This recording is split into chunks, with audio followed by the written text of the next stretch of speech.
Buenos días, familia de Revelaciones del Fin. Gracias a Dios estamos aquí en un nuevo videoprograma. Esperamos que anden todos muy bien, que Dios los bendiga, los cuide y los prospere. En el nombre bendito y poderoso de nuestro Señor y Salvador Jesucristo pedimos esto. Comenzamos con un nuevo videoprograma. En el programa de hoy vamos a comenzar estudiando los serafines.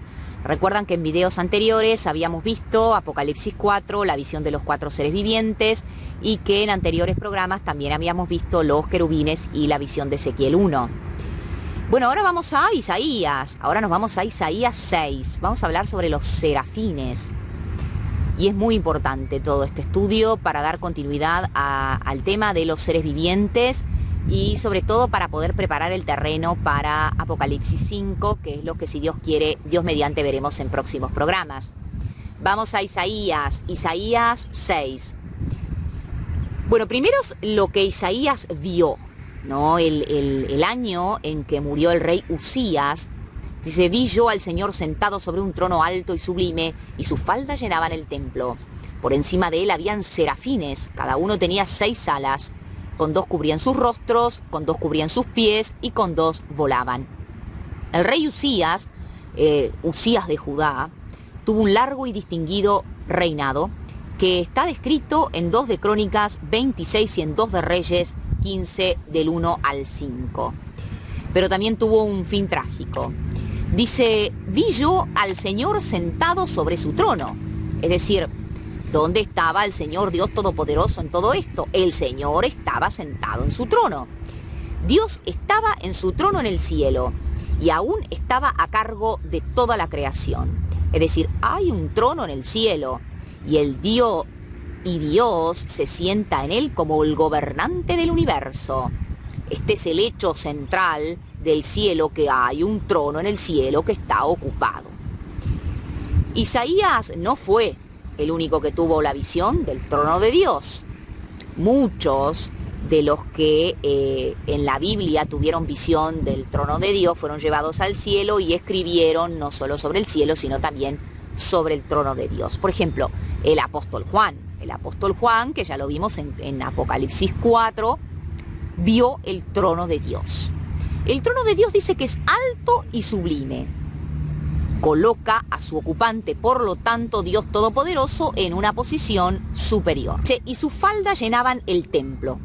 Los reyes de esos tiempos utilizaban túnicas con faldas largas, que eran difíciles de maniobrar y era muy difícil trabajar con ellas.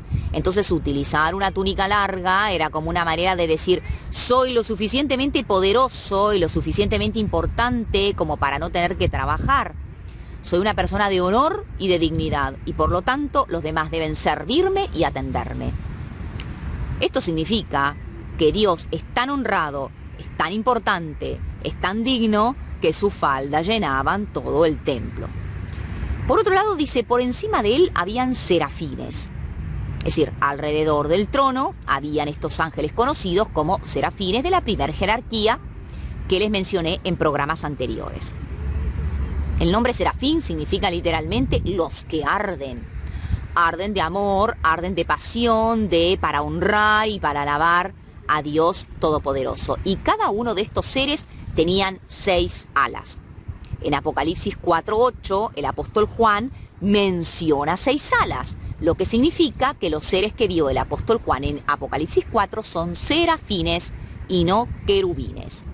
Ellos necesitan las 6 alas para que cada uno pueda cubrirse el rostro con 2 de ellas, para mostrar que son demasiado inferiores como para ver el rostro de Dios. 2 para cubrir sus pies, para esconder esa área tan humilde del cuerpo, de modo de que nada ni remotamente deficiente sea visto en la presencia del Señor, y el otro par para volar. Recordemos que Dios le dijo a Moisés: no podrás ver mi rostro, porque no me verá hombre y vivirá. Esto lo vimos en Éxodo 33:20. Aparentemente, y por lo que estamos viendo, lo mismo ocurre para los ángeles, en este caso los serafines. No pueden ver el rostro de Dios, no soportan tanto resplandor y tanta majestuosidad y tanta santidad y tanta luz de parte del Creador. Las 2 alas con las que vuelan significan que el cumplimiento dispuesto y alegre de los mandamientos de Dios. Y esas 2 alas con las que se cubren el rostro muestran que ni siquiera los ángeles pueden soportar el resplandor de Dios y que éste nos deslumbra de la misma forma que cuando intentamos contemplar el resplandor del sol directamente. Porque los serafines recuerdan que aunque sin pecado, porque son ángeles y son ángeles de Dios y son de la primera jerarquía, bueno, ningún ángel tiene pecado, todavía son una criatura, son simples criaturas. Y por lo tanto se oculta en señal de su indignidad en la presencia del 3 veces santo. Cada uno tenía 6 alas, como les dije, con 2 cubrían sus rostros, con 2 cubrían sus pies y con 2 volaban.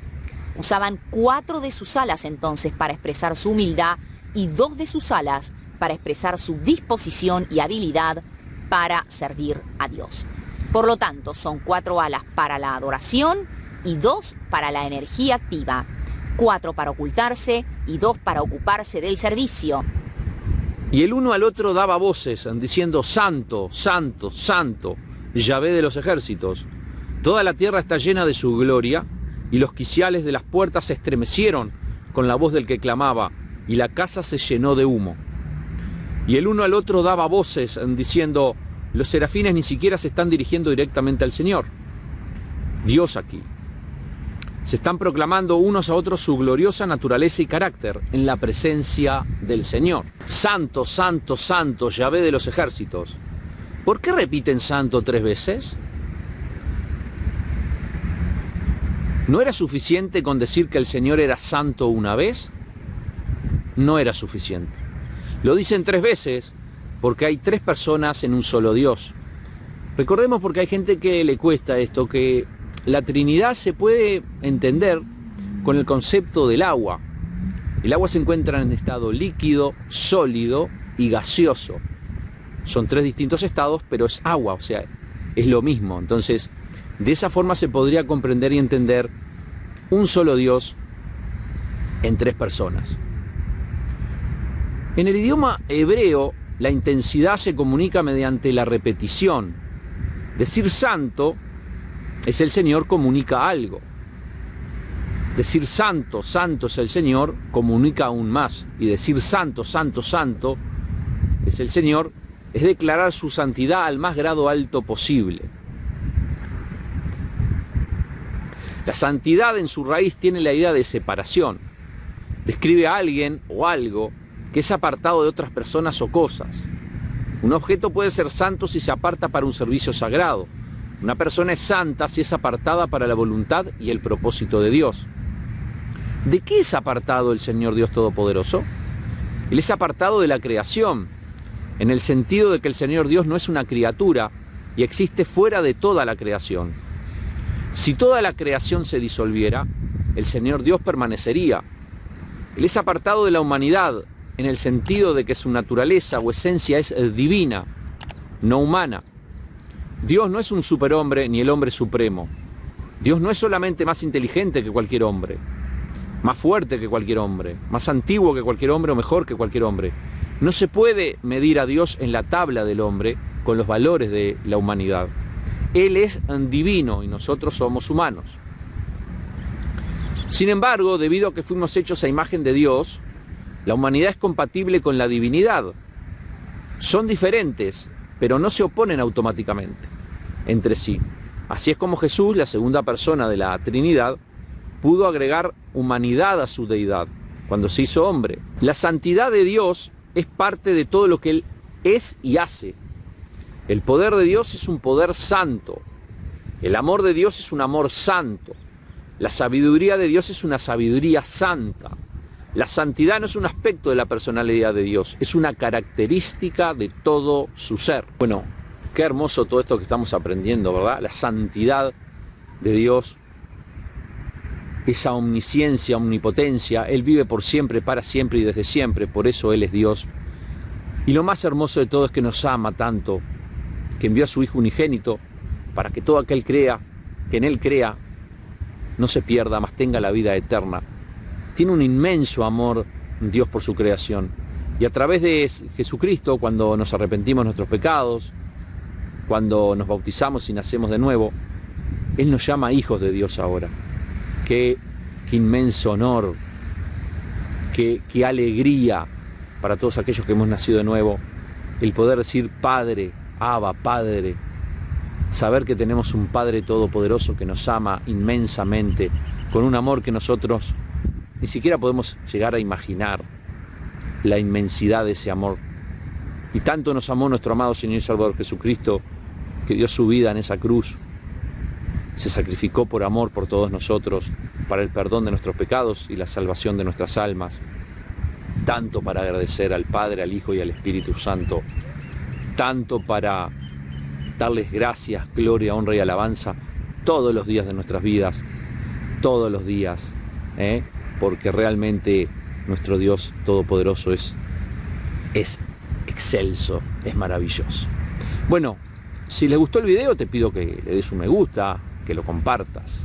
Comenten, queridos hermanos, aquí abajo. Comenten y comenten, den sus impresiones. Y bueno, Dios mediante, nos veremos en un próximo video programa. Que Dios los bendiga a todos.